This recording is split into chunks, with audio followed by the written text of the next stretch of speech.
Okay, we're going to get started in just a minute if people want to find a place to sit.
Okay, hi everyone. Welcome to today's public meeting on single-use and takeaway items. My name is Robin Shilett, and I'm the public consultation lead working with the city and facilitating tonight's discussion. I'd also like to extend a warm welcome to all who are joining us online via live webcast and anyone who is upstairs in the members lounge. So in a few minutes, we're going to hear our main presentation, and it will be delivered by Annette Sinowick, who is the Interim Director of Policy, Planning and Support, and Charlotte Ueda, the Manager of Solid Waste Policy and Planning, who are to my left.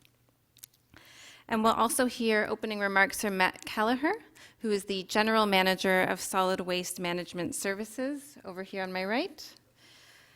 And we have a few other staff up front who are here to answer questions if they come up throughout the evening. So we have Andrew Agbanti, who is the Supervisor of Resource Recovery, and Tracy Manolakakis, the Manager of the Public Consultation Unit. And there's also a big team of staff who's been helping out and moving this project along to make tonight possible. So I'd like, if there are any staff in the room, if you can just raise your hand and give a quick wave so people know who you are. Okay, I think most of them are at the sign-in desk and up in the members lounge, but there's a lot of them here. So before we continue, it's important to recognize that the traditional territory of Indigenous peoples who called this land home before the arrival of settlers, and in many cases do call it home. Indigenous peoples have been acknowledging the land at the start of gatherings, ceremonies, and events for time immemorial. Providing a land acknowledgement at the beginning of an event or meeting gives time for reflection and involves thinking about what happened in the past and what changes can be made going forward in order to further the reconciliation process. So the land I am standing on today is the traditional territory of many nations, including the Mississaugas of the Credit, Anishinaabe, Chippewa, Haudenosaunee, and the Wendat peoples, and is now home to many diverse First Nations, Inuit, and Métis people. I also acknowledge that Toronto is covered by Treaty 13, signed with the Mississaugas of the Credit, and the Williams Treaty signed with the multiple Mississaugas and Chippewa bands. So today's agenda is pretty basic. We're going to have a presentation followed by a Q&A, and I'll go over the logistics of how that's going to work with so many people in the room in a few minutes. In terms of background on our consultation process and objectives, Phase 1 consultation took place in fall 2018, and that was to identify the top priority single-use and takeaway items that Torontonians feel need to be reduced, and the preferred approaches to reduce these items or promote additional reuse. So we're here today as part of Phase 2 consultation, and we are looking for your input on the actual targeted items, approaches, and the implementation timelines being proposed in the reduction work plan, which will be presented shortly. So in terms of a timeline, again, we're currently in Phase 2 consultation. what is recorded and reported through Phase 2 will come to the Infrastructure and Environment Committee next year in 2020, and there's an opportunity for public deputations at that committee as well. And then in terms of planning and implementation, you won't see any of these draft bylaws coming into fruition until 2020 and 2022. That's the implementation timeline.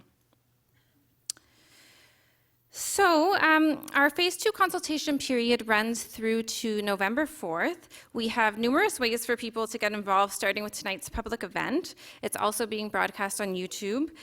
Comments can be made via telephone town hall. We have 2 of these events taking place over the next few weeks. And we'll also have an online survey that will go live as of tomorrow. And you can also email or phone in your comments to me. And we have polling being done as well with Toronto residents. A range of external stakeholders are being involved, so they're being consulted through workshop conversations, and then we're also working with the city's Accessibility Advisory Committee and meeting with the city's Circular Economy Working Group.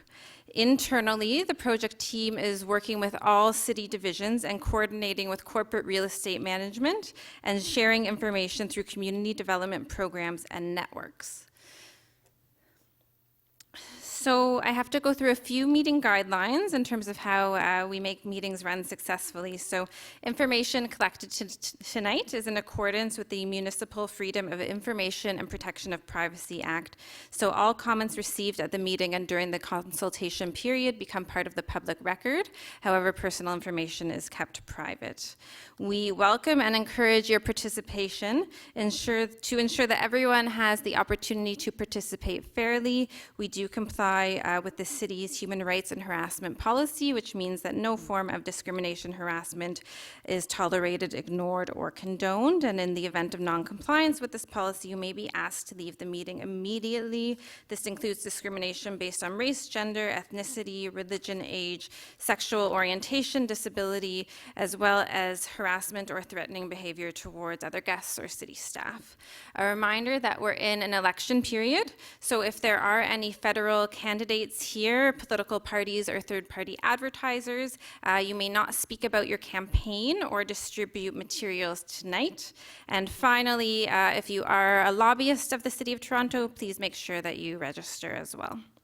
So we have washrooms located behind me, women's to my right and men's on the left, and then there's also washrooms through this gate over here. This is a public event, so media are welcome to attend, and again, we are being broadcast on YouTube. So if you prefer not to have your voice recorded during the Q&A, we have comment cards that are around the room, and you can ask a question that way, and staff will read it for you. We also have American Sign Language interpreters up at the front of the room and live captioning being provided tonight. So please move if you need to a place where you can have a clear sight line if you need that service. And we also have Victoria up at the front, who is our support person who can assist anyone that requires help getting to different facilities or asking a question. And Carol can help as well. So we're going to go to the presentation in just a minute, but I wanted to go over how the Q&A is going to work. So we have a really large volume of people in attendance tonight. So in order to hear as many comments and questions as possible, we're going to need to ask that people stick to 1 minute per question. We have microphones set up on each side of this room where you'll be able to line up once the Q&A starts. And then again, there's written comment cards. There's some up on the front of each of the rows of seating, as well as in the back throughout the room. And we'll have staff coming up and down the aisles to collect those as well, if you prefer not to wait in line to ask your question. So I'd like to now welcome Matt Kelleher to the front of the room, who is the General Manager of Solid Waste Management Services, for his opening remarks.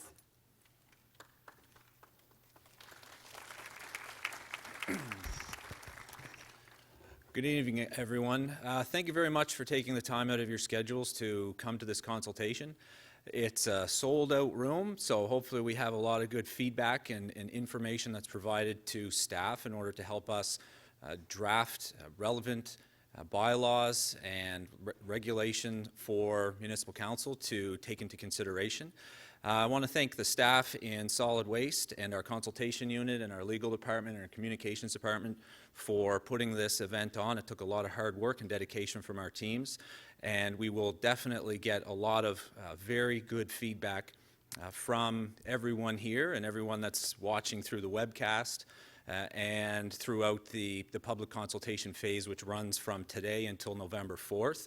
There are a survey that's opening up tomorrow that's available to the public in order to provide staff with your opinions, with your advice, with information that we should have at our hand in order to help us craft recommendations for City Council.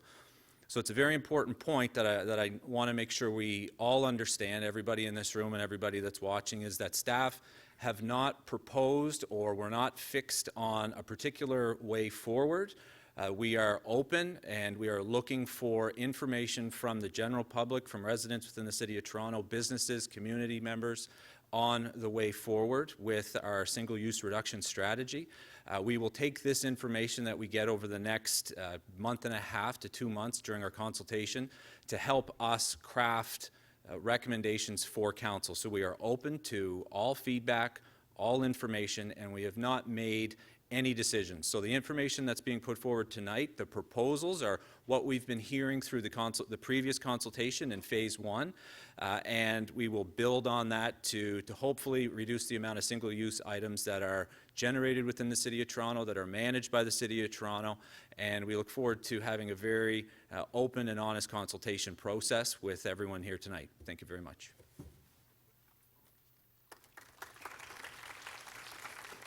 Thanks, Matt. So I'm now going to pass it over to Annette Sinnewick and Charlotte Ueda, who will be delivering the main presentation.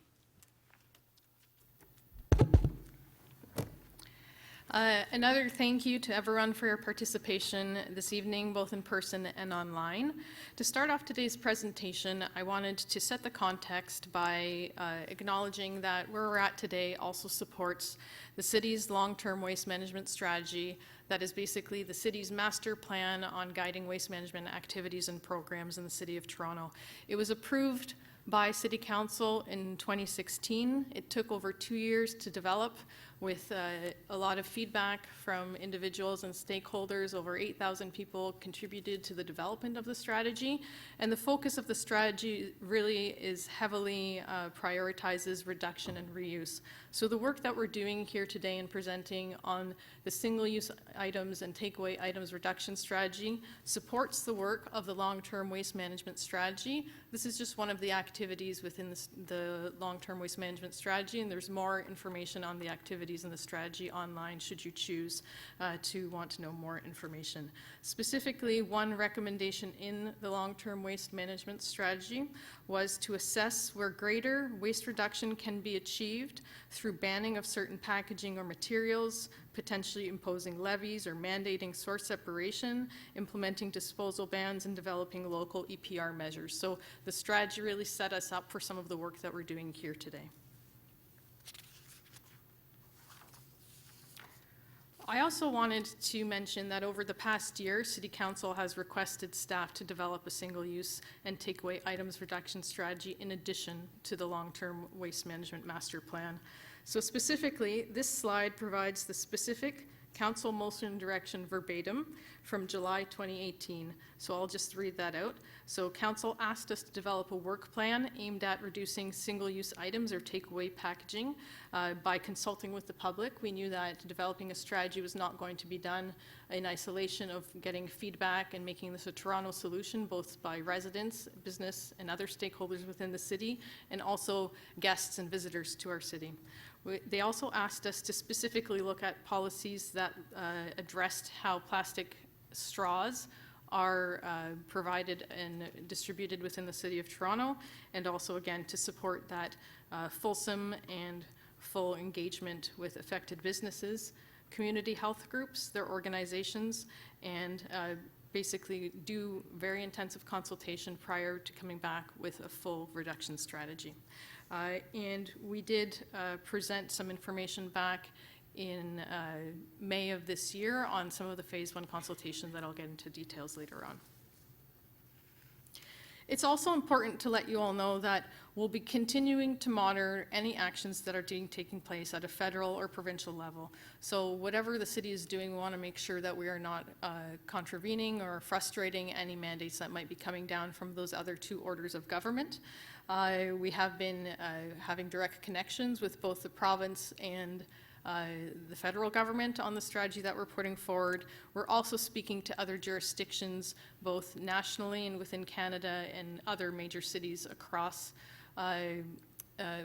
internationally that are doing similar types of work. So for example, the city is also a C40 cities member, and we have access to 14 other cities just a couple of weeks ago where we had discussions on different policy tools that they are using to restrict the use of plastics or single-use items. Those cities included the city of Vancouver, Washington, D.C., there's also LA, and basically other major cities that are having similar problems with single-use items. We're having direct lines of communication to understand better what policy tools are working for them and where they're also maybe having challenges.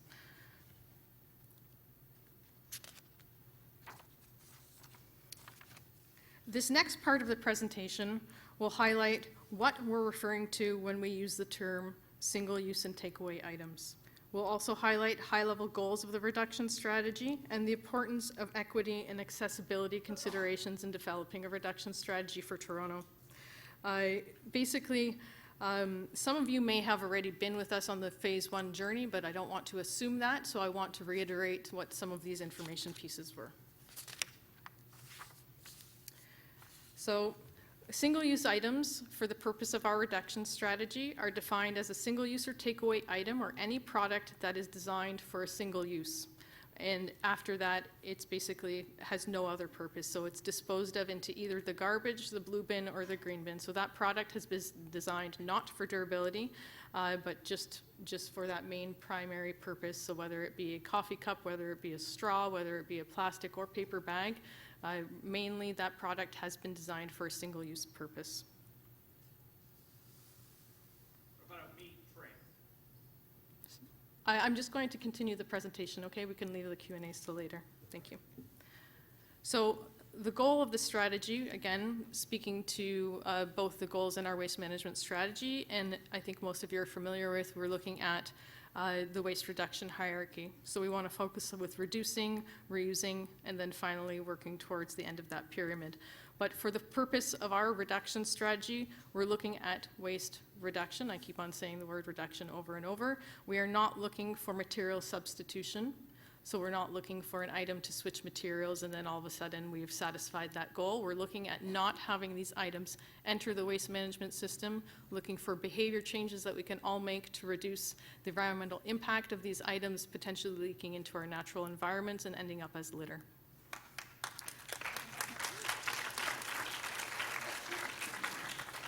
So again, not redirecting into another diversion program, and not trying to come up with material substitution, and to really remove these items for being managed in the city system through behavior changes, and also business innovation. I mentioned before that as we approach this, there's also an equity lens and an accessibility lens that's very important.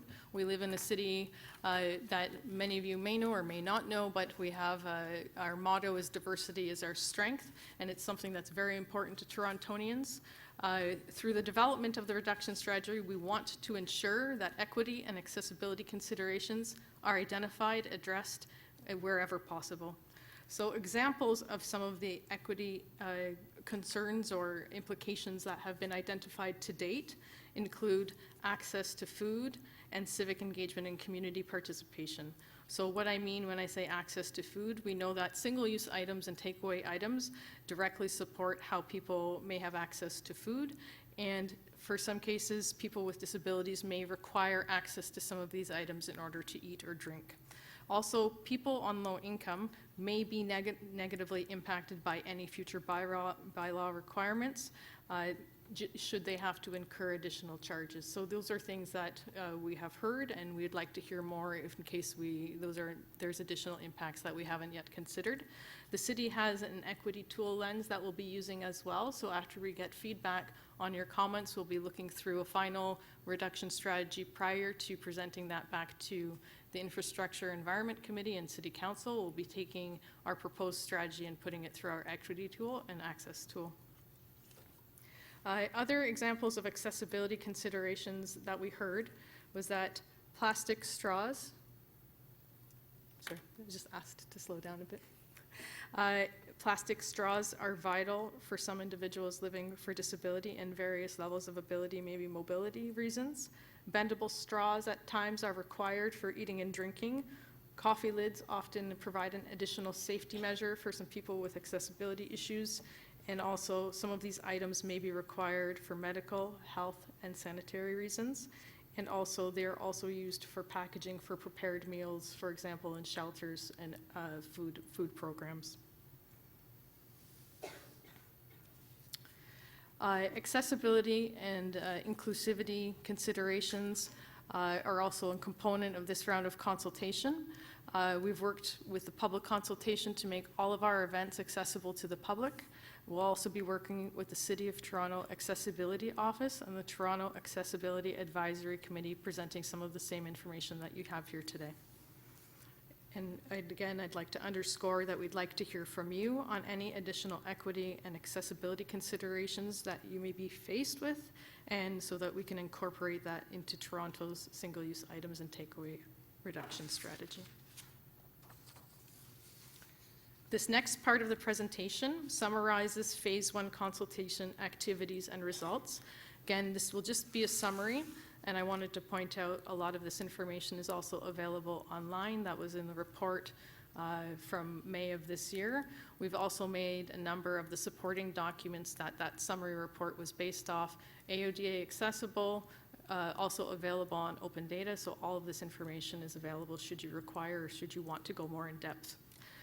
So a summary of the Phase 1 consultation activities.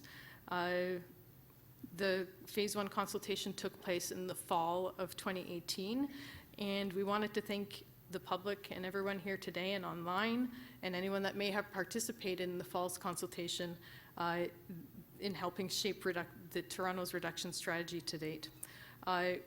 Some really exciting news actually that I learned today in speaking with our public consultation team is that the level of engagement in this strategy to date had over 20,000 participants complete the online survey, which is one of the highest civic engagements to date for policy-related initiatives. So thank you for being part of this. It's pretty, I would say, a momentous occasion. So thank you, and it is something very, very encouraging to see. We used multiple engagement strategies and tactics to get your feedback. We had an online survey that any member of the public could complete. In order to substantiate the information that we saw in that online survey, we also did an independent polling that was statistically significant of around 1,000 residents as well, to get information from a different population that might not have participated in the online survey.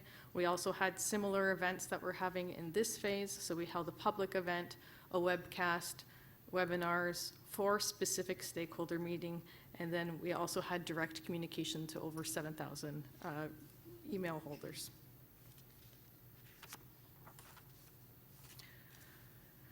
Some details about Phase 1 consultation are listed here. So basically we found that 70% of people that completed the online survey are willing or somewhat likely to use a reusable option. What this is telling us is that most likely people have already made some of those personal behavioral switches, and moving towards a reusable option is something that is palatable for the general public that responded to this survey. 75% had consistent, strong support for mandatory approaches that the city should be taking to reduce the following items: plastic bags, expanded polystyrene foam, and black plastic takeout containers. Other items also had support for mandatory measures in order to curb their use, which included straws, hot drink cups, and other takeout containers. And finally, there was a combination of voluntary and mandatory approaches for paper bags. So a little bit lower than plastic single-use bags, but there was still support for voluntary and mandatory measures to reduce these items. In general, the independent polling had similar results, although typically a little bit lower levels of support.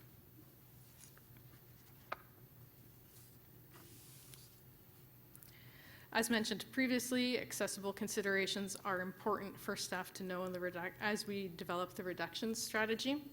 I mentioned some of these accessibility considerations earlier.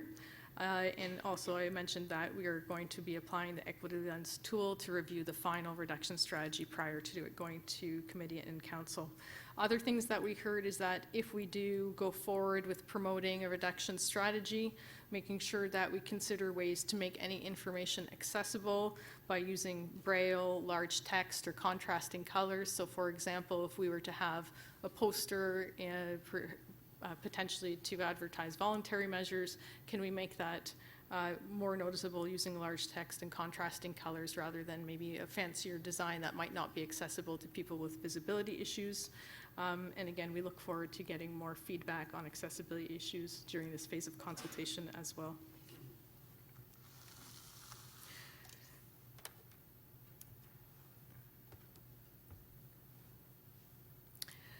Now, for the moment you have all been waiting for, more information on what's being presented and what you probably might have been able to go to the open house prior to the launch of this presentation is what we're going to present to you for phase 2 consultation.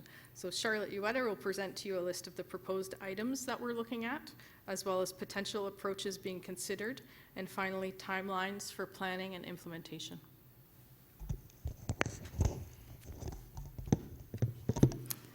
Okay, so goal of phase 2 consultation, which officially launches today, such two outcomes here. The first one is the approaches being considered for reduction of specific single-use and takeaway items, as well as implementation considerations such as timelines. So what we are presenting here today are several possible approaches being considered and timelines to implement policies to reduce a list of items. And we are seeking your input on the approaches, as well as policy elements, and this is your opportunity to provide feedback to the City of Toronto to help draft the future single-use and takeaway items reduction strategy.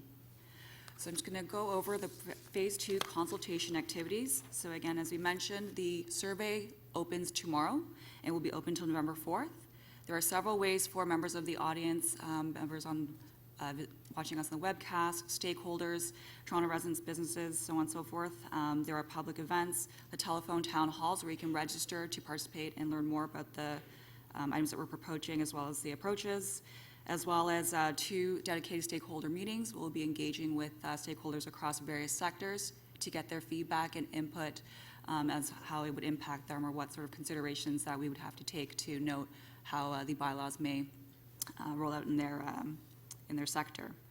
So the first phase was really to get an understanding of what materials people were interested in seeing reduced in Toronto, whereas in phase 2, we're looking at specific approaches that could be applied based on what we heard in phase 1. So as Robin already mentioned, again, several ways of getting involved. So today you'll have an opportunity to ask questions of staff, provide your feedback, and of course, whatever you take away from today, you can also view the webcast that we posted online afterwards. So you can also submit your questions online via the survey or through email. So just some guiding principles. So these are the principles that we're using to help guide the development of the reduction strategy. So just to note here that feedback received through phase 1 consultation represents only one source of aspects for consideration. We will also be looking at available data, which includes litter data from what the city has access to, as well as third-party audit data, and to note the prevalence of these items in our litter waste streams and our waterways, as well as looking at making sure that what's being proposed here or by the City of Toronto is able to actually make a measurable environmental impact. We are also looking at what other jurisdictions, what other cities are doing to learn from their experiences, from their successes and their challenges. And we understand that, again, as their policies and programs evolve, we will continue to monitor them and to continue to research and make sure that we are, again, learning from their experiences and helping incorporate that into the City of Toronto's plan as well. So how did we arrive at the list of proposed items and approaches? So the first part was, again, looking at the feedback that we received through phase 1 consultation, as well as looking at the reviewed written feedback, the results from the survey, as well as the polling. Staff have also conducted a jurisdictional scan of local, national, and international efforts and initiatives. Also reviewed available data, looking at internal operational data. So again, how the materials act in our system, if it's impacting our operations, how it's being collected, and also how it's being processed. Looking at waste characterization data. So again, the prevalence of these items in our litter and our waste streams. Litter audit data, and of course, any publicly available data as well. So again, noting things, for example, the Great Canadian Shoreline Cleanup. They also have a robust set of data that we are able to view and see again, just to show how prevalent these items are in our waterways. We also looked at some consider operational challenges related to identifying materials and items. So again, looking at how the materials are being collected in our system and how they are managed and processed. And of course, the availability of alternatives. So again, reflecting back on the results and the feedback that we heard through phase one, the willingness of Toronto residents and stakeholders to actually adopt a reusable or use a reusable alternative to any of the items that are being proposed tonight. And lastly, looking at a triple bottom line approach. So it's a similar approach we took in developing the long-term waste management strategy, where staff take in consideration the environmental impact, social, as well as economic considerations. So now what you've all been waiting for, the list of proposed items that we are going to be looking to tackle here in the City of Toronto. So I'll just read them out. First one is single-use eating utensils. So these are your plastic cutlery, chopsticks are just some examples. Single-use hot and cold drink cups. So these are takeout cups that perhaps for coffee or for slushies. Expanded polystyrene foam food takeaway containers and cups. Single-use plastic and paper bags, and single-use straws. So based on a series of the guiding principles, the review of feedback from phase one consultation, the jurisdictional scan, review of available data, as well as availability alternatives, this is what has helped us put together this list of proposed items. Additional single-use items will be and takeaway items will be considered in the future, but these are the items that we'll be primarily focusing on for the next year or next several years. And again, just wanted to note that the City of Toronto recognizes that some single-use and takeaway items support accessibility and that programs and policies must be inclusive. So we will, again, as we receive the feedback, as we develop a staff proposal going forward to be brought forward to council, we will make sure we apply the equity lens to ensure that we are not to restrict the use of these items for accessibility, health, medical, or privacy needs. So what we are proposing here are mandatory approaches. So again, we are seeking your input on the approaches, the policy elements, and again, this is your opportunity to provide feedback to help inform staff to draft a potential future bylaw. So when the bill or bylaw is presented to committee and council, the public will have the ability to speak to the bylaw or make deputations at the committee level, at the committee point. Additionally, the public consultation that we're undergoing now before the lead up of the bylaw being heard by committee is part of consultation. So anyone who's interested that may have an idea or wants their comments or feedback considered are of course more than welcome to attend an upcoming committee meeting and for you to be heard at that meeting and provide your feedback. So I just want to go over the how a bylaw is enacted here in the City of Toronto. So any mandatory approach requires a bylaw. And the proposed approaches that we're going to be speaking about today will provide details of what could be included in a potential future bylaw. The draft bylaw is known as a bill before it's brought forward to council and where it's enacted. It is prepared by the city solicitor. It is brought forward to the committee and then the council or council members for consideration. And if they adopt or if they pass the council with or without amendments, the bill then becomes a bylaw. And then of course afterwards the bylaw will then be added to the municipal code.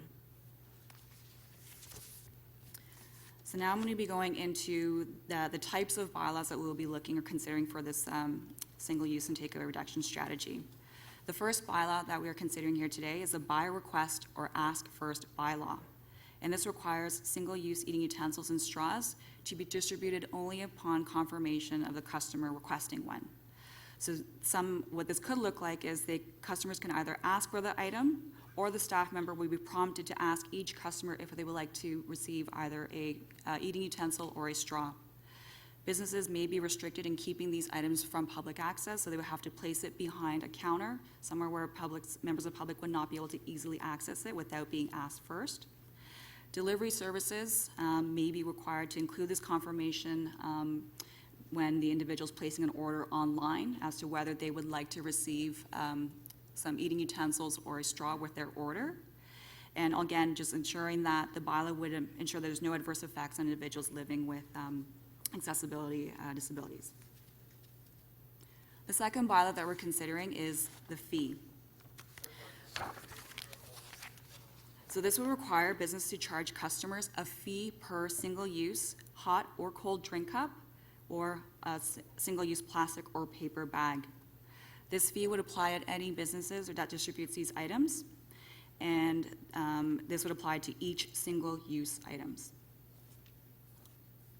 The last bylaw that we're considering here today is a ban. And what the ban bylaw would do is it would ban or prohibit businesses from distributing or using foam food takeaway containers and cups. Now I'm just going to go into a little bit more specific details as to why we chose the items and the specific policy rationale as to why we chose that particular policy tool with that particular item. So the first one are the eating utensils.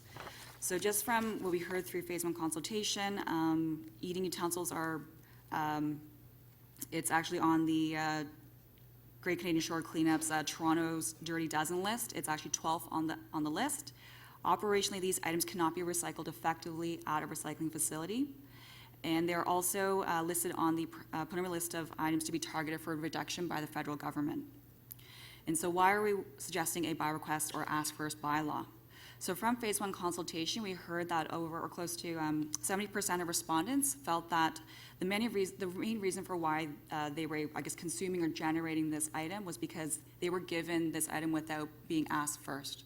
So we thought that this would have been an appropriate bylaw to allow the customer to choose that option as to whether they would like to receive one or not.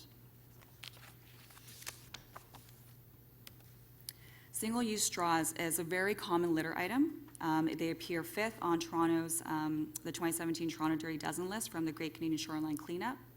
As well, through the phase 1 consultation, plastic straws received the highest level for support for reduction, where you see 46% strongly supported the reduction of this particular item. And so we are proposing here is a by request ask first bylaw, because again, we have noted that plastic straws have been identified as a vital accessibility device for some individuals living with disabilities. And of course, alternatives such as paper or reusable straws may not be a viable solution for those individuals that require them. And again, going back to one of the guiding principles and what Net mentioned, that this is a reduction strategy first and foremost. It's not about material substitution and finding an alternative material to make it more compatible with the city's diversion programs. Plastic and paper bags are also being recommended or being proposed here.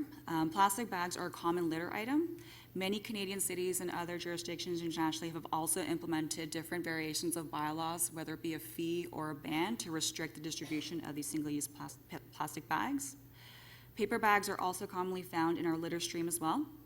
And again, the waste reduction or the reduction strategy prioritizes reduction, and it's not about material substitution. So a fee is being proposed here because through the consultation, the plastic bag received quite a bit of support for reduction, where we saw 75% strongly supported a mandatory approach to address this particular item. As well, the City of Toronto did previously have a plastic bag fee that was mandated, where businesses were required to charge customers 5 cents per single-use plastic bag. And as a result of that fee, the City of Toronto did see a reduction overall in the waste stream and the number of plastic bags found. And despite the bylaw being rescinded by City Council in 2012, we still see a lot of local businesses continuing to administer that fee. A ban on plastic bags may result in thicker gauge plastics. And notably in the City of Toronto, for the green bin program, we allow residents to line their green bin kitchen catchers with a plastic bag. So banning this material could essentially impact the program participation that we see here in the City of Toronto. And we credit the participation, the success of the participation in the green bin program to the single-use plastic bags. Hot and cold drink cups. So single-use, both single-use and hot and cold drink cups are a common litter item.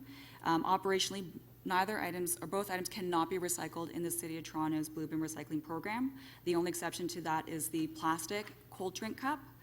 Hot drink cups are also most frequently used item in the survey that we conducted for phase 1. A lot of individuals use it either every single day or nearly every day. And 63 respondents through phase 1 consultation also noted that they are willing to use a reasonable option and that they're willing to make that change, and it's easy for them to make that switch over from a disposable hot or cold drink to-go cup to a reasonable alternative. So we're proposing a fee here because some local businesses have already in place a voluntary measure to either incentivize bringing your own reusable container, reusable mug, or have imposed a fee on it. Other cities have also imposed a fee on hot drink cups. There's a readily available use of it or reusable alternatives. It's a common item that I think people are used to sort of seeing and carrying around with them, a reusable mug or a reusable water bottle. And of course, Toronto has had a successful experience with implementing a fee bylaw, and we have shown that by implementing a fee, we've actually managed to see a reduction in that targeted item.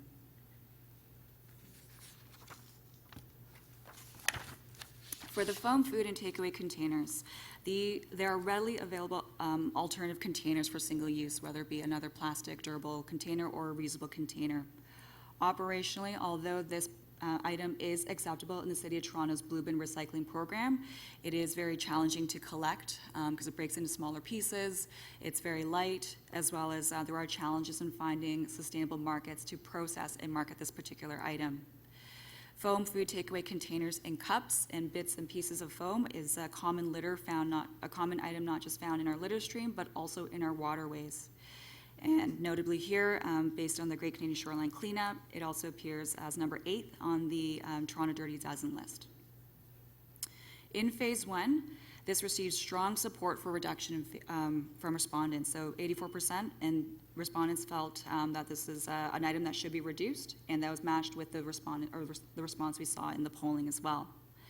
And other Canadian cities, as well as American cities, are looking at implementing a ban on this item, and the federal government has also placed this particular item on their preliminary ban list for 2021. In addition to the mandatory approaches, the city will also be looking at voluntary approaches as well. And this is, again, just some ideas, that feedback we heard through phase 1 consultation. So this is by no means an extensive list. So if there are any other programs or ideas that you're aware of, please share that with city staff. But some of the things that we will be looking at is showcasing best practices. So again, noting that there's a lot of local businesses already taking the initiative to implement their own waste reduction measures. And also looking at potentially piloting a reusable food and drink container program and water bottling filling stations. And of course, supporting and encouraging resident and consumer business reduction behaviors and activities. So looking at opportunities to showcase and highlight those that are already doing something, perhaps through a pledge program or through a recognition program as well. So in addition to the city's ongoing programs to promote waste reduction, we are looking at education campaigns, raising awareness, developing information guides, support guides for residents as well as businesses to help implement any of the measures that we're recommending or that we're proposing here today.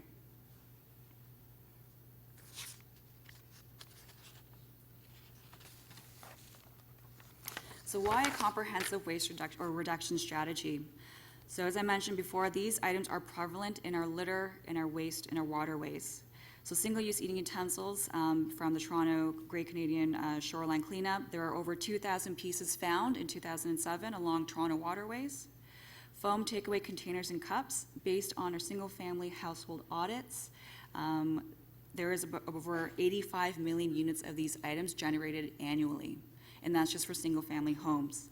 Similarly, for single-use and hot drink and cold cups, the single-family households in the City of Toronto generates over 39 million units per year. Single-use straws is a common item found in our litter, waste, and waterways. And single-use plastic bags, over 400 million bags are generated annually by our single-family households. So there's a great opportunity to target these items for reduction and looking for alternatives to reduce through reusable containers and cups and drinks and such. So to achieve the goals of the city's long-term waste management strategy and reduce the amount of the items going to landfill, these are the following approaches that we are considering for future bylaws. So welcome your feedback, your input, your thoughts and comments on this, and to help us form a future strategy to meet the goals of the city's long-term waste management strategy. So we heard through phase 1 from survey respondents that residents preferred a phased approach to allow businesses, customers to adjust to each of the bylaws.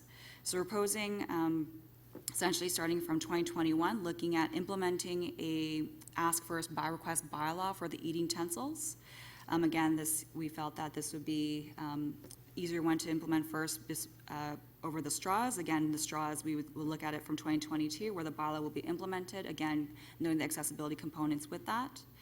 The plastic and paper bag fee bylaw is proposed to be implemented in 2021, and this is with the City of Toronto, again, having experience in implementing and rolling out a charge bylaws. So this is something that we felt that the City of Toronto residents could adopt quite hopefully easily. We're proposing for 2022 for the hot and cold drink cups. Again, this allows for businesses to switch to reusables, looking at innovative ways to perhaps pilot or promote reusable containers and drink containers. And then lastly, for the ban on the foam food and takeaway containers, this is again to allow businesses to hopefully deplete their stock or their inventory. So again, allows them some time to adjust their business model to be able to move away from distributing their food or their drinks in this particular item. So additional single-use and takeaway items we'll be continuing to look at, will be considered in the future, and all other materials we will continue to look through voluntary measures. Okay, so that concludes the presentation, so I'll turn this over to Robin for next steps.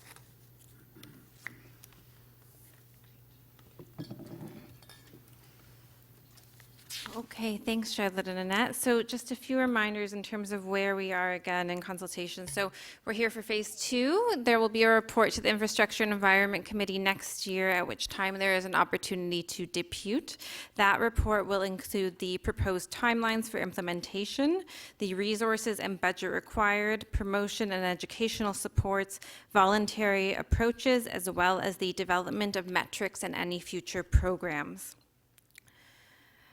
Our consultation period is officially open, and we are open for over a month, ending on November 4th. So if you would like to make a formal submission or take part in our online survey, we encourage everyone to do so and share that link with your friends and colleagues and coworkers and networks as well.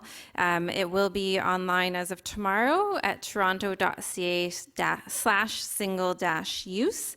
You can also email us at wastestrategy@toronto.ca, and I personally and a lot of the staff here get to read those emails, and we make sure that all of them are recorded and responded to when you are asking a question. And we also have a comment line if you'd prefer to call in those questions or comments.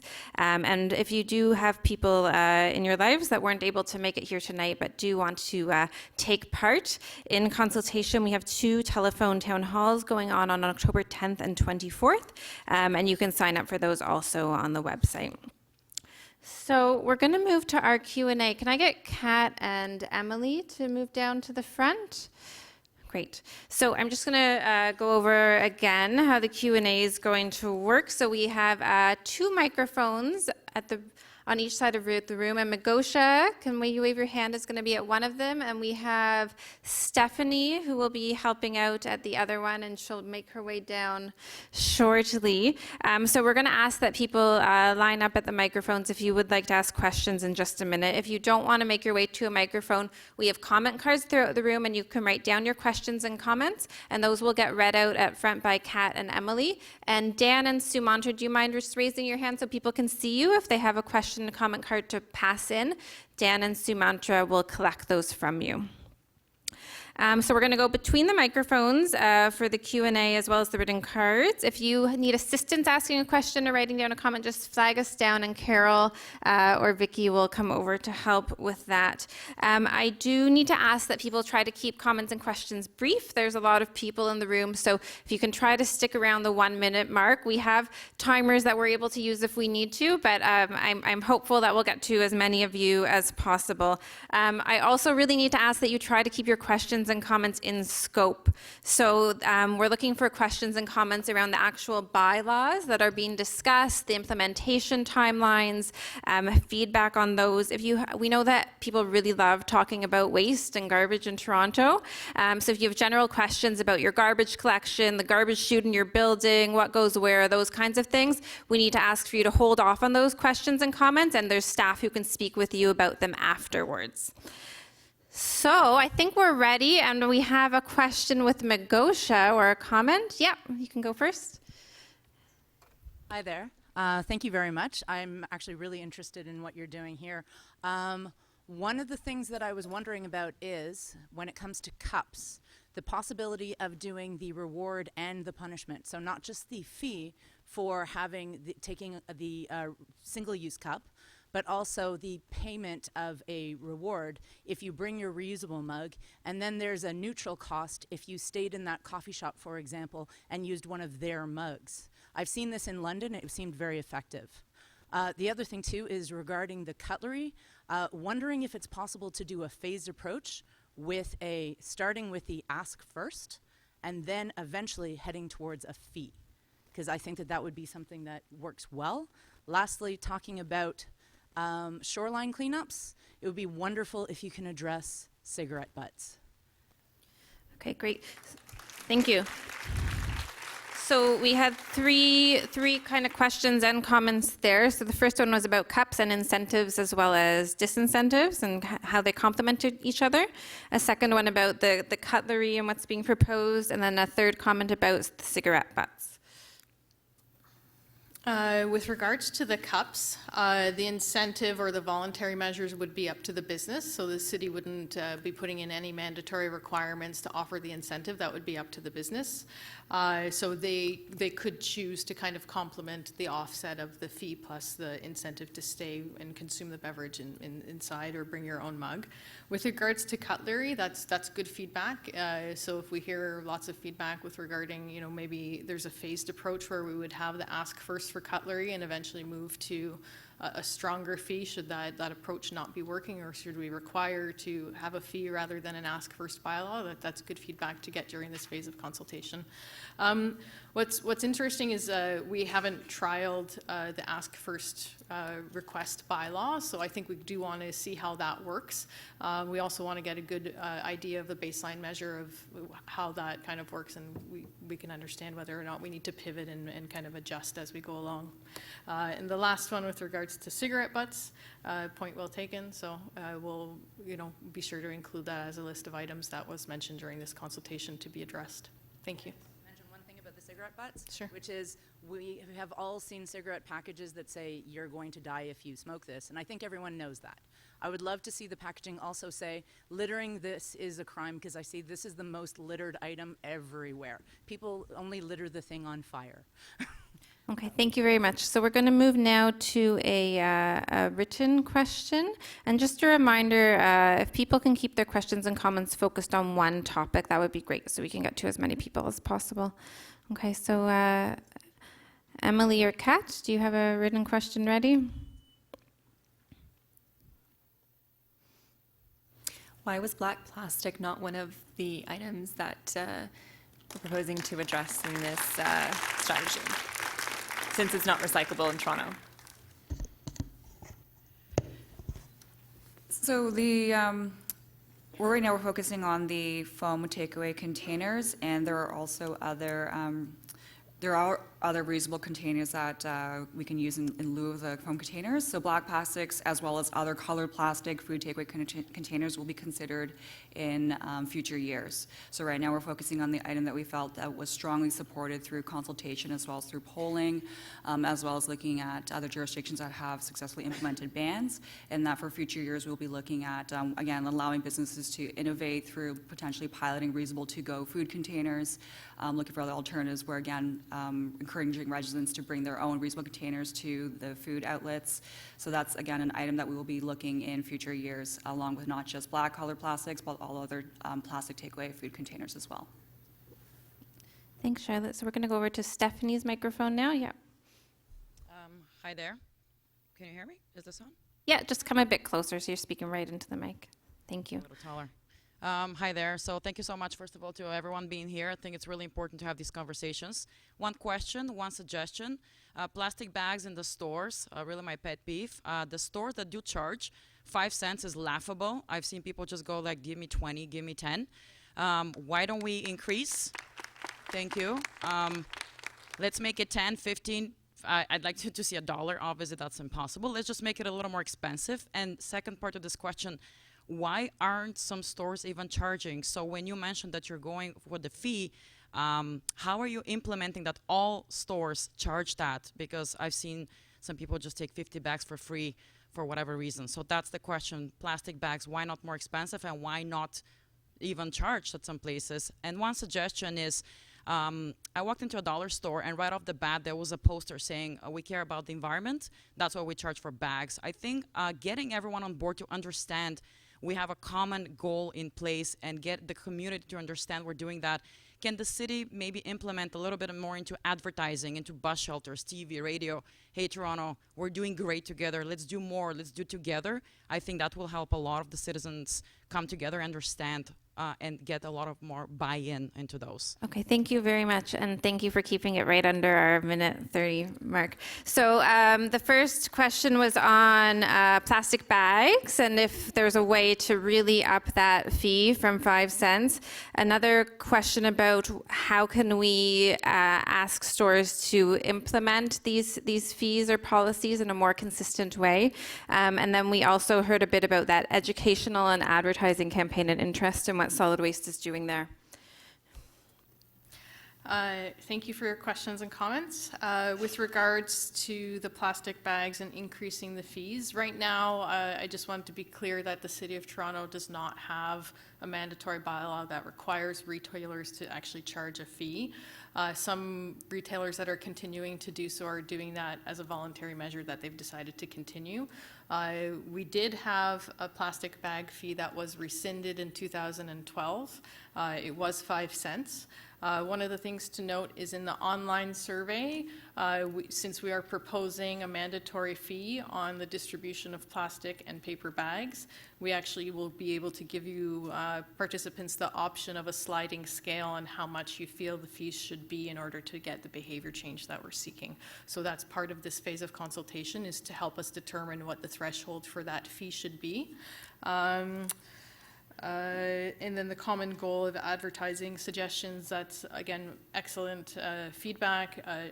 Absolutely, as part of the reduction coming back, we would have a budget that would include the amount of money that we would need in order to have good and very prevalent communications in order to reduce items, and also to have voluntary measures supported by businesses in the community within Toronto.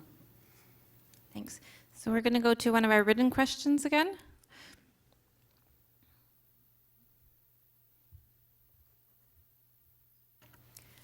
Where will the money collected from the fees go? Can it be included in bylaws that the fee be invested in environmental initiatives?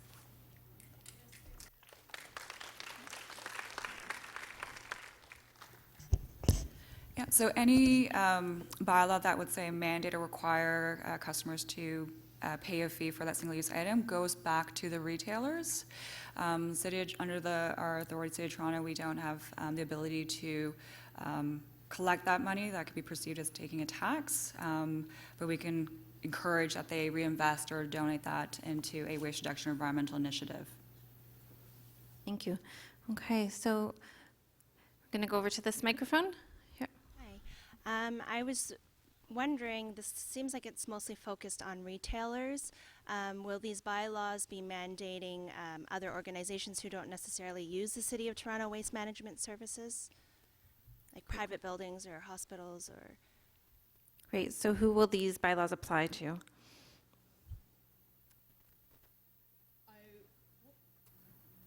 We'll be looking at other types of organizations that actually are generators of these items. Right now, yeah, we are focusing mainly on retailers because that's where the single use is really coming out. But that could include pharmacies, and those pharmacies could be placed in certain buildings, but it's something that we're looking into. The same with potentially city services also generate some of these items, so food and shelter programs. So we'll also be looking at whether or not those there needs to be exemptions in some cases because there might not be good alternatives for food delivery. Thank you. Okay, moving back to one of our written questions. Why not ban everything right away? Why wait until 2021? Why will it take so long to implement? And to add to that, why not accelerate the straw strategy and bundle it with the utensil strategy? Thanks. So a comment on the implementation timelines and why things take as long as they do and aren't being done at once. Yeah, so address the question about why not ban and everything right off, like immediately, and all of them all at once.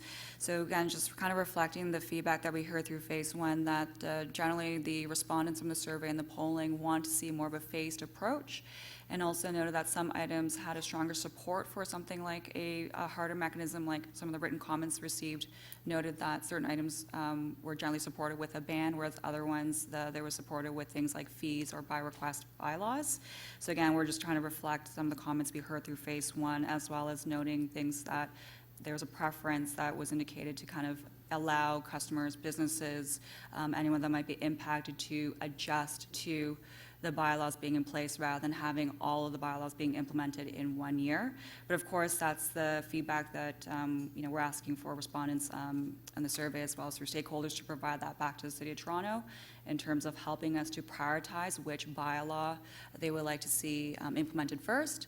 So that's, again, some feedback that you can definitely provide to the survey. The second question was around why are we not implementing the by request ask first bylaw for the straws, and that's noting that it is again identified as a vital device for individuals living with disabilities, for accessibility. So we just want to make sure that if we're implementing that bylaw, that we really take and apply the equity lens and making sure that those individuals are not adversely impacted by any bylaws. So we just want to take that time to consult and to engage the accessibility community to ensure that they're able to adjust to any policies or mechanisms that we're putting forward in the City of Toronto. Thank you. So I think we're moving over here to my left. Yeah. My question will be in some part the same as what was just asked in terms of the timeline, because that's what is bothering me. And I know that the previous question suggested that there be a ban basically immediately. I would pull back a little bit and suggest that in terms of the fees, there be implementation sooner in terms of a fee. We did have the experience of that, of course, with the fee applied to plastic bags, and I totally agree it should be much higher than 5 cents per bag. But we already have that having been put in place successfully in the past. We have experience with that already. My suggestion is put at least the fees in place much earlier than 2021. For example, in 2020, place a fee on plastic bags, on cups, etc. That fee can be refined and adjusted over time, but rather than waiting another year, at least put something in place to implement a substantial reduction.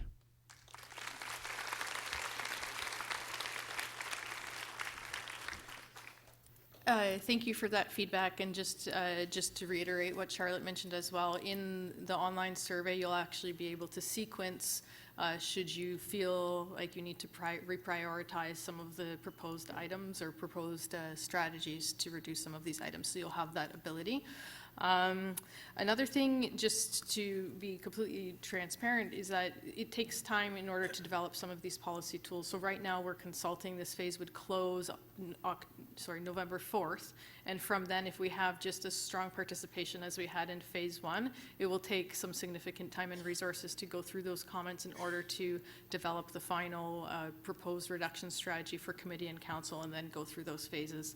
After that, once we get council decision and approval, then we would start working on the bylaws, and even then we would present those bylaws to council, and then there'd be another approval stage. So as much as we would want to accelerate some of the pieces, that's just some of the planning work and implementation considerations that need to be considered as we go through the process. So thank you for your feedback and enthusiasm in wanting to move faster. Yeah, thank you. Okay, I'm going to go back to Kat for a written question. It seems that the bylaws focus on incentives and disincentives on the individual or consumer. What ability does the city have to impose fees or subsidies for businesses? Can you repeat just the second half of the question? What ability? Does the city have to impose fees or subsidies for businesses? Thank you.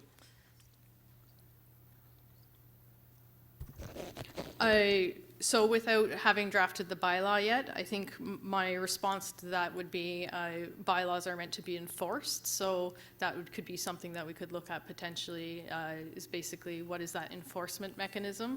But at this point, we wouldn't be charging the retailers for actually distributing the items.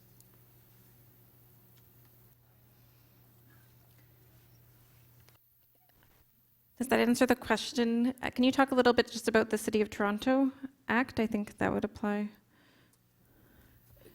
Generally, the City of Toronto Act has the authority to pass bylaws to deliver services.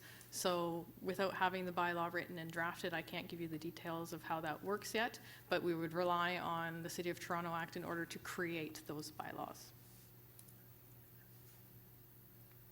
Okay, I think we might get more questions on this topic. Okay, so let's go over to my right. Yeah. Good evening. Thank you, Charlotte and Annette, for a great presentation. My name is Ryan. I'm the founder of Dream Zero, which is a reusable beverage cup and container company. Thank you. We've diverted over 100,000 single-use cups from festivals in Toronto so far, and we're looking to start a pilot next year with businesses that want to partake in a reusable program where we would participate in washing, or they would. My question is more about these restaurants and whether or not you've differentiated between a takeout option and an eat-in option, and whether or not you would ban single-use as an eat-in, the way people are eating in. Great. Thanks. So we're starting to get into some of the nuances of those bylaws and the kind of details people are interested to see.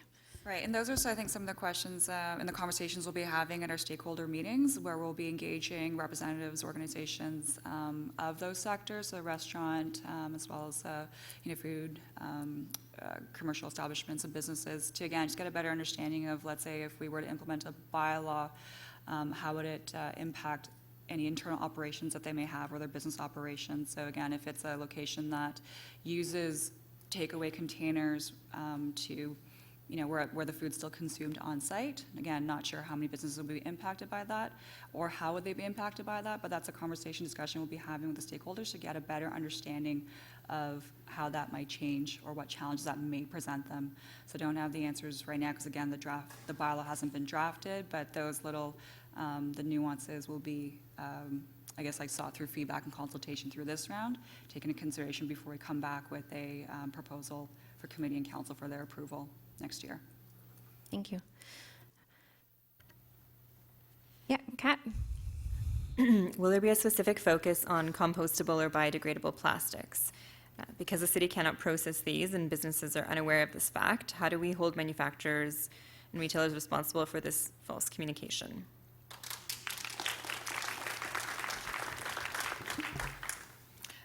Information in the final reduction strategy will definitely have a section dedicated to why compostable plastics are not an acceptable alternative. So for those of you that may not be familiar with why the City of Toronto does not accept compostables in its green bin organics program, we use a system called anaerobic digestion.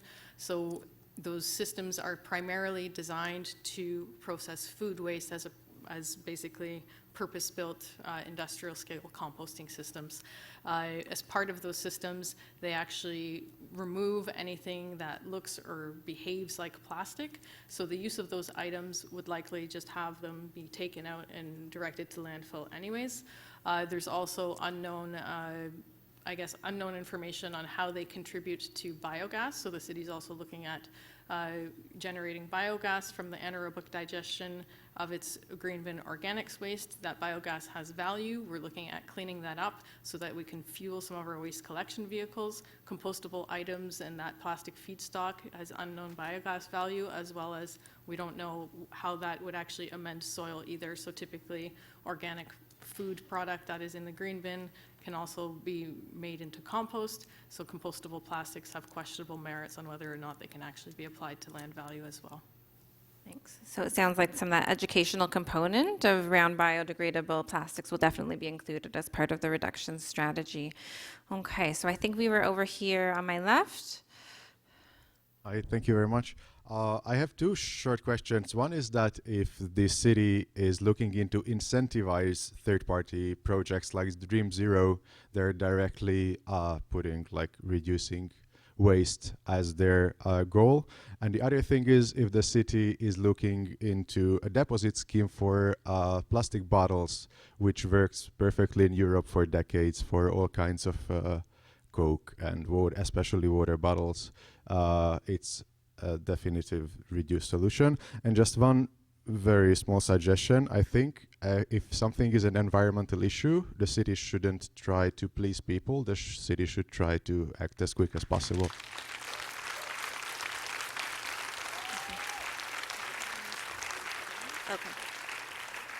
Okay, thank you. So there were 3 questions/comments there. So one about how the city might support more pilot projects like Dream Zero, another comment around deposit schemes that are really working well overseas, and then a third comment about environment being the top priority, not popular opinion necessarily. No, thank you for the comments. So with the first one, incentivizing third-party projects, so essentially allowing for innovation to happen in the City of Toronto to maybe promote reusable containers or drink cups as well. So we support any voluntary, measures. So for example, I think there was one gentleman that's brought one up today with Dream Zero. So again, noting that there is already a lot of folks, a lot of businesses looking to kind of innovate and finding creative solutions to support these single-use items with a reusable alternative. So city, that's one of the things that we'll be looking through our voluntary approaches is to actually, receive that sort of feedback and comment any programs or partners or any organizations that you're aware of that the city should be, maybe perhaps talking to or looking at exploring any sort of pilots or looking at those partnership opportunities. The City of Toronto also does have the Waste Reduction Community Grants Program. This is approved through by City Council through the Long-Term Waste Management Strategy and essentially allows community-based organizations to essentially apply to the City of Toronto for grants to help fund an idea to promote waste reduction. So looking at things to either, again, maybe piloting or looking at ways to perhaps reduce items at, we have one grant that was distributed to a local farmers market. I believe there's also like a school that was looking at implementing a reusable containers project. So again, we do have a grants program in place that again encourages local community-based organizations to pilot their own reduction initiatives. And then the second comment I believe was about the city would consider looking at a deposit scheme for containers or for drink or food beverages. So the provincial government just recently announced a movement towards extended producer responsibility for the Blue Box program. So these are your packaging and paper-based products packaging materials. And essentially what this does is it puts the onus, the financial and operational responsibility onto the producers of these products. And through this EPR, through this extended producer responsibility scheme, they will be responsible for ensuring that they reach high recovery targets of any materials and products they put into the waste stream. And they could look at ways of incentivizing or collecting or recovering those materials through things like deposit return. So it's something that could potentially come out as a result of movement to a new provincial regulation that supports extended producer responsibility. And then there was a third comment around environment being the top criteria. Yeah, so that's point taken. Again, so when we do look at the proposed mechanisms or proposed policy approaches, we're looking at it from an environmental, social, as well as financial. So the triple bottom line approach, and just again noting that, of course, we want to make sure that we're achieving measurable environmental benefits, as well as making sure that businesses and residents can also adjust to any approaches that we're presenting here today. Okay, thank you. So I just want to flag that we have about 10 minutes left. So I'm seeing 6 people waiting to make a comment on my right and 4 on my left. So we're going to try to get to everyone who's standing now. We're going to go back to one of our written comments first. Many restaurants will not serve food, and in some cases drinks, in customer-brought reusable containers because they're concerned about health and safety reasons. Is there anything the city can do to require businesses to accept reusable containers or mugs? Thanks. We do get questions and comments about those misconceptions a lot, so let's hear from Charlotte and Annette on that.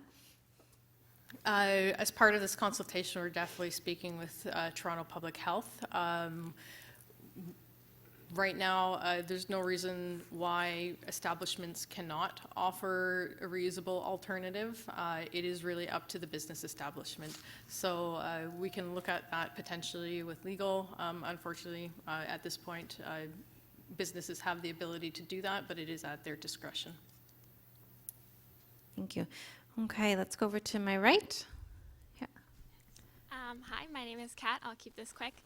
I would like to propose a voluntary initiative. I'd like to license a subscription container service called GoBox. It was founded in Portland, Oregon in 2011. It's also in San Francisco. Yeah, I'd like to pilot project it in the path. I think it's really cool what Dream Zero is doing as well, so working with that. Obviously, it'll take lots of action and lots of people doing things to make a difference, but hopefully this can be a solution for people who work connected to the path and eat lunch there every day and can't really bring their reusable container back and forth. Thank you.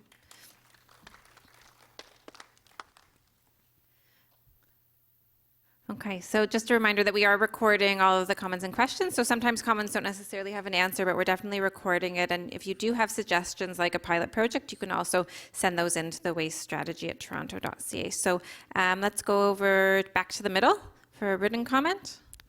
Many people use single-use plastic bags as their garbage bags to contain garbage. So are you suggesting people should purchase garbage bags? And does this not support corporate profit? Oh.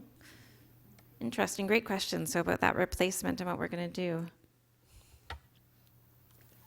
Yeah, I think putting forward the mandatory measure of a fee allows people to control the quantity of bags that they would require over time, so they can choose to get as many as they need or not need if they want to line their kitchen catcher accordingly.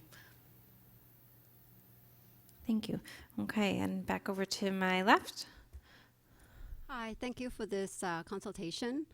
I want to comment on, we are having a plastic crisis at the moment, and if our goal is to reduce plastic, whatever approach we make needs to have value. So plastic is all over, not just single items, but in packages. It's ridiculous with the amount of plastic we have, and the plastic that we have now, they're still generating. What are we doing with the plastic right now? And here we're talking about, you know, if I go to the food court, there is a request for bylaw for a straw or cutlery. Well, if I'm there to eat, what I'm gonna use to eat? With my hands? So we have to make an approach that is effective and adds value. And not visit this 5 years down the road and say, oh, 5 cents bag is not working. Let's make it work and make it worthwhile for everybody here. Thank you.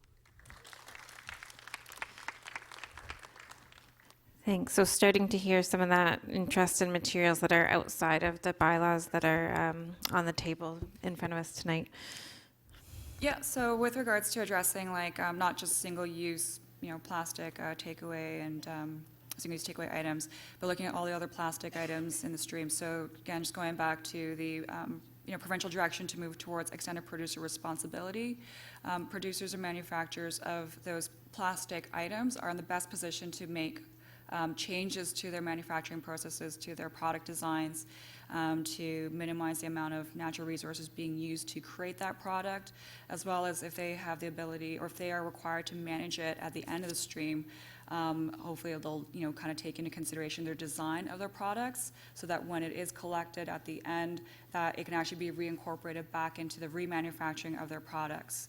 So I think the provincial move towards extended producer responsibility kind of supports that overall goal of reducing plastics in our waste system. And in terms of finding finding ways to continue to move towards reducing these items, this is the first set of approaches that we're kind of speaking about today, but we are going to be continuing to, again, evaluate, monitor, and see how effective these policy tools are, and then continue to evolve them as we move in future years, and also looking at other items as well. So these are just a preliminary list of items. There are other items that we heard through phase one consultation that there was a support for residents to see a reduction of. So that's something that we'll be revisiting in future years, is to look at expanding that list to things like takeaway containers, and not just the foam takeaways, but looking at other plastic or black colored plastic takeout containers as well.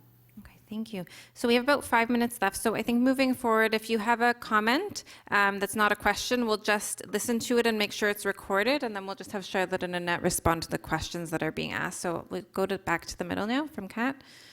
A deposit return system works well at the beer store. Could something like this be implemented for all beverage containers, cans, bottles, jars, and so on?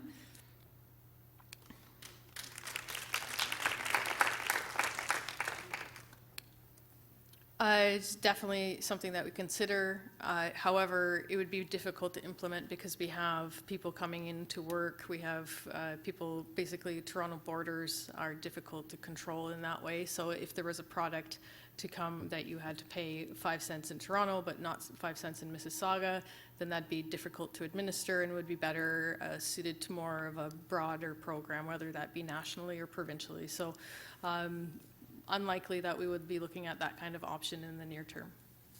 Thank you. Okay, let's go over here. Hi. I'd like to make a comment with regard to the proposed bylaw to have a mandatory charge for plastic and paper bags. I can offer you an observation. I often shop in a store where they do charge a fee. They charge 5 cents for a plastic bag.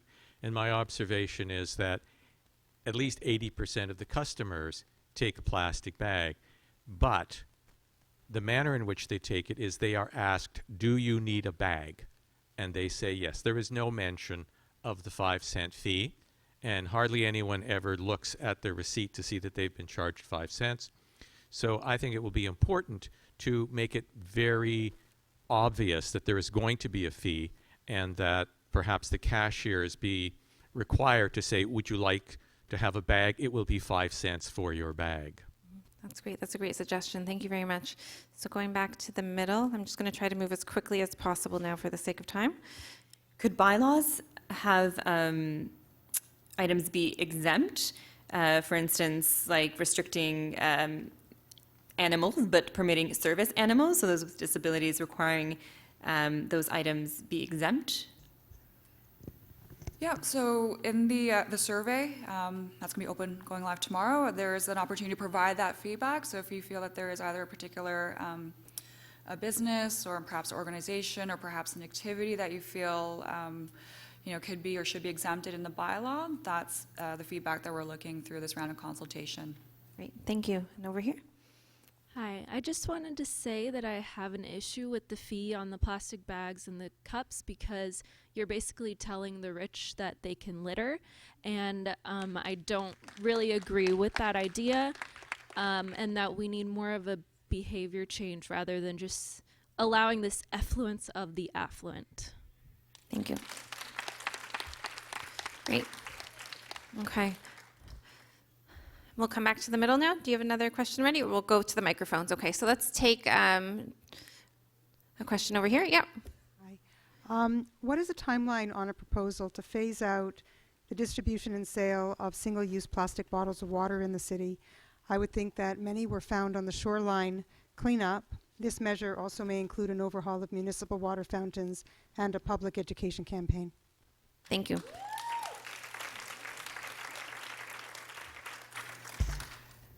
Yeah, that's a great comment. We heard that through consultation in phase one as well, for the city to look at reducing single-use plastic water bottles. So that's an item that we will be continuing to look at in partnership or in consultation with other city divisions, recognizing that there is a requirement for infrastructure to be in place where people can take their reusable water bottles to be filled, so looking at refilling stations. And as well, another city division, corporate real estate management, is also looking and revisiting the water bottle policy for the city of Toronto as well. So that's something that they'll be reporting back in next year, 2020 as well. But the timelines for that is that we're continuing conversations, promoting voluntary measures, looking at promoting reusable or refillable water stations, and again, next coming years, working with our municipal or working with our other city divisions to build that infrastructure in parks and community centers and rec centers for residents to actually bring the reusable water bottles to fill. Thank you. Okay, let's go over here to Stephanie's microphone. Yep. Hi, good evening. I'm Morgan. I clean up street every day, and I'm very sad after your plan tonight. I found Tim Horton cups every 2 minutes in Etobicoke, and you just want to put some fees. So doesn't works. People doesn't work. We need to refundable cup system like Latas starting in the Quebec. It was a very, I don't know if you know this this initiative. It was very, very nice. So ban single-use cup, please. Thank you. Okay. So let's go over here now. The gentleman in the green shirt, White Pine. Hi, my name's Ray. I sweep one of the historic neighborhoods in the city, Kensington Market, on the weekends. Probably the most disturbing part, the lady up here mentioned it, was cigarette butts. So I did some crazy math. I'm kind of crazy. So in a city the size of Toronto, we get about 10 truckloads of cigarette butts per year. These things, they break up, they turn into this cottony fluff, and they head off into the water system, so we know what that does. At a nickel a pop, you know, that's a good, I don't know, what is that, 10 million bucks, 20 million bucks a year? For a city the size of Toronto, $20 million, it could be used for other environmental initiatives that the smokers could pay for, and they have no choice, they can't quit.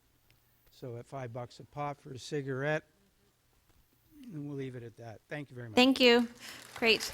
Okay, I'm not seeing any more questions over here, so I think we have 2 people left on my right, so let's make sure to get to you, and then we're going to wrap it up. Yep. Thank you for waiting so patiently. Good evening. My name is Ian Chandler, and I was at the fall session, and I saw some slides tonight that were similar about partnerships, collaboration, best practices, pilots, partnerships, all that good stuff. Tonight when I came in, I went to one of the garbage containers, and there were coffee cups in the waste bin. Now, I think everybody in this room expects the City of Toronto to take a leadership role in doing things. I think Greta,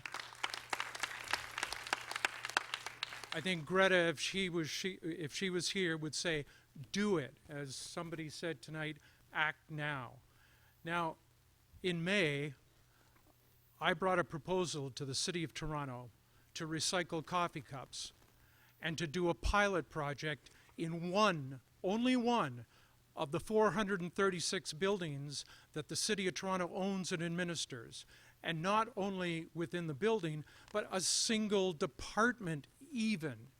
Now, I got, within a month, a response that said that the City of Toronto was not interested in doing anything about that the pilot project would be put on a shelf and maybe one day activated or accessed, and that was it. Now, I think that the administration of the City of Toronto should establish one person that people like I can go to and say, here is a working solution to the 39 million coffee cups that go into the waste stream every year. The city's been challenged since 2009. That means like 400 million coffee cups. And when a solution is brought to them to trial, to prove, to talk about, they turn that down. Okay, Ian, I'm sorry, I have to cut you off now. I'm very sorry about that because I know you have this proposal, and it sounds like there is a strong suggestion here, though, that you want the city to have a more direct line to support and converse related to pilot projects. So we have one last question. I'm going to let the lady who's standing beside you have a turn, and then we're going to wrap it up.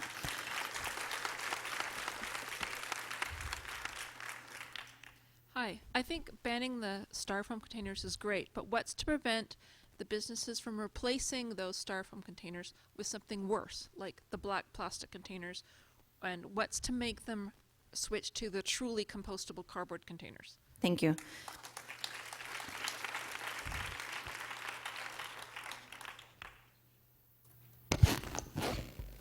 We're hoping over time, as we work towards that potential ban, that there'd be some innovative solutions come up that would actually focus on reductions. So hopefully there'd be some innovative approaches like using the reusable containers like someone had mentioned that are available elsewhere for takeout.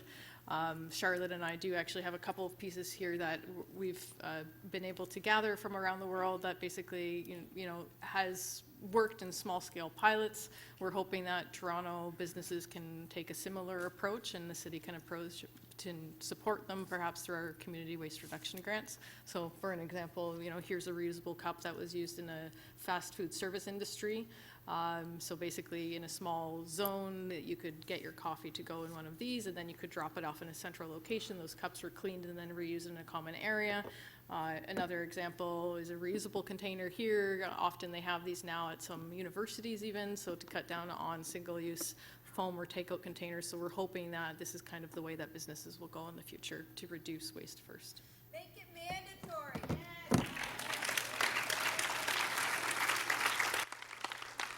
Okay, so we are at 8:30 on the nose. I'm going to ask Paul, who's running our AV, to put the our slides back on screen. So that has the contact information.